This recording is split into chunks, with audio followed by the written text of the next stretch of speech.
When you hear the words Roman Empire, what comes to mind? Probably unstoppable legions, incredible architecture, and this massive power that basically defined the ancient world. But here's the thing about empires. They don't last forever. And for Rome, it wasn't a single, sudden collapse. It was more like a slow, complicated fracture that started centuries before the final break. It's a huge question, right? One we're still trying to figure out today. How does a massive power, one that seems totally invincible, start to crack? How do those solid foundations begin to crumble?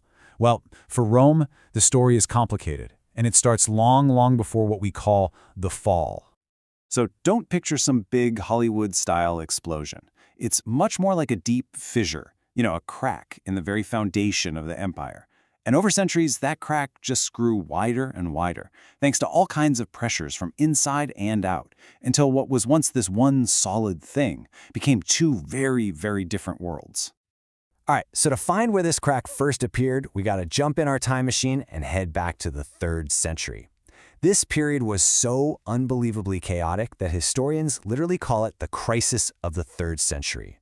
This is where the foundation really starts to show some serious strain.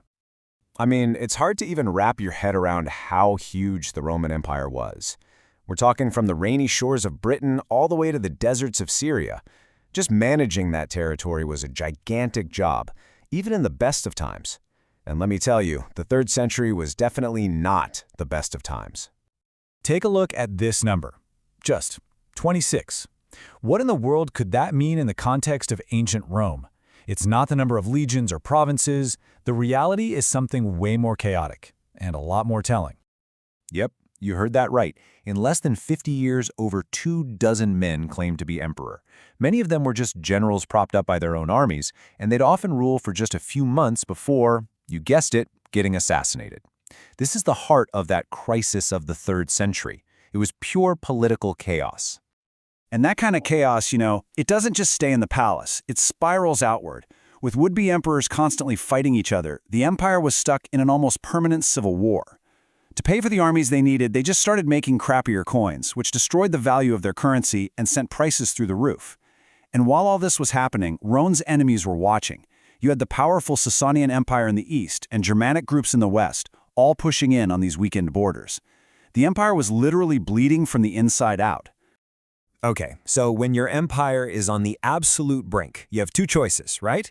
You can either let it all crumble, or you can try something totally drastic. And out of the mess of the 3rd century, a new emperor named Diocletian came along with a radical idea to save Rome by, well, splitting it up. He called his plan the Tetrarchy, which literally means rule of 4. The logic was actually pretty simple. The empire is just too big and too complicated for one guy to manage. So Diocletian created a leadership team. You had 2 senior emperors, the Augusti, and 2 junior emperors, the Caesars, who were basically their hand-picked successors. It was a wild attempt to bring back some stability and a clear line of succession to a totally broken system. And this wasn't just some political idea. They actually baked this philosophy into their art.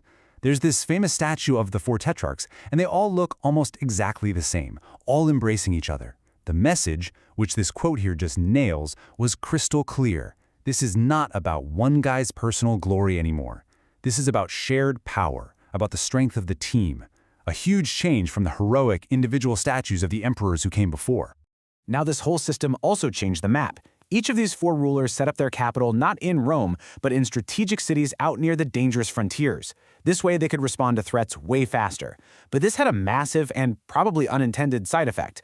The empire's whole center of gravity started to shift away from the city of Rome itself, and that was a change that would stick. Well, spoiler alert, the Tetrarchy didn't last. It eventually collapsed back into civil war. But out of the smoking chaos, one man emerged as the sole ruler, Constantine. And his actions are going to widen that fissure in the empire in 2 huge ways. First, by building a brand new Rome, and second, by embracing a new faith. So, Constantine wins the civil wars, and now he's the one guy in charge. You'd think he'd bring the focus back to the original city of Rome, right? Nope. He actually doubles down on the whole eastward shift. He picks this ancient city called Byzantium, which is in this perfect spot between Europe and Asia, and he rebuilds it into a spectacular new capital, Constantinople.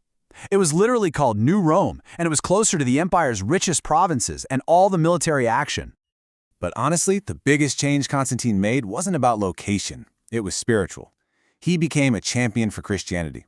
With the Edict of Milan in 313, the state officially stopped persecuting Christians. And from there, the change was just incredibly fast.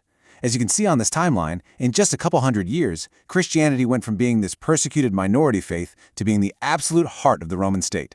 Imperial laws started to reflect Christian values, and then, in 529, the Emperor Justinian literally closes the ancient philosophy schools in Athens. The very soul of the empire was being transformed. Okay, so let's just recap for a second. The administrative center has moved east. The religious and cultural heart of the empire has totally changed. All the pieces are now in place for that initial crack to become a final, permanent break. Now we have two empires headed for two very different destinies. And here it is, the point of no return. The year is 395 CE. The emperor, Theodosius I, is on his deathbed. He was the very last man who would rule over a truly united Roman Empire. And as he was dying, he did what had become pretty standard practice. He split the empire between his two sons. One got the east, the other got the west. But this time was different.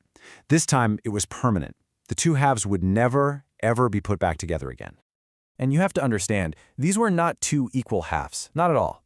The East was the economic engine of the old empire. It was wealthier, had more big cities, and its borders were shorter and easier to defend. A lot of the time, they could just afford to pay off would-be invaders to go away. The West, on the other hand, was in a much, much tougher spot. It was poorer, less unified, and its long, chaotic borders along the Rhine and Danube rivers were under constant pressure from all sides. The two empires were really set on two completely different paths from the very beginning. So with the split now permanent, the western half was really hanging on by a thread. Its fall wasn't something that happened on a Tuesday. It was a long, messy, complicated process of transformation and, well, fracture. So how did this actually happen on the ground? Well, you can think of it as a kind of four-stage process. First, you have Germanic groups crossing the borders, looking for land or safety. The Roman state was too weak to push them all out, so instead they made deals. These groups became what's called foederati, basically allies who got to live on Roman land in exchange for fighting in the Roman army. But this was a really shaky setup, and it often exploded into violent conflict. And eventually these groups, who were already settled inside the empire and had their own armies, just said, you know what, we're in charge now. And they started carving out their own independent kingdoms right on top of Roman territory. And that's why the Western Roman Empire didn't just go poof and vanish one day. There wasn't a moment when everyone woke up and agreed, well, I guess Rome is over.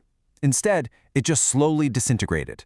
The central government lost control, and its huge territory fractured into this incredible mosaic of new, independent kingdoms. By the early 500s, the map of the Western world was completely unrecognizable. The Ostrogoths were ruling Italy, the old heartland. The Franks were in Gaul, which is now France. The Visigoths had the Iberian Peninsula, and the Vandals controlled North Africa. That single, unified Roman territory in the West, it was gone. The fracture was complete. The story of Rome's fracture is a powerful reminder that massive historical changes are always driven by a messy mix of things: political instability, economic stress, huge cultural shifts, and the movement of people. It's never just one thing. And that leaves us with a pretty big question to think about. As we look at our own world, what are the fissures we see today? What powerful forces are slowly but surely redrawing the map of our own time?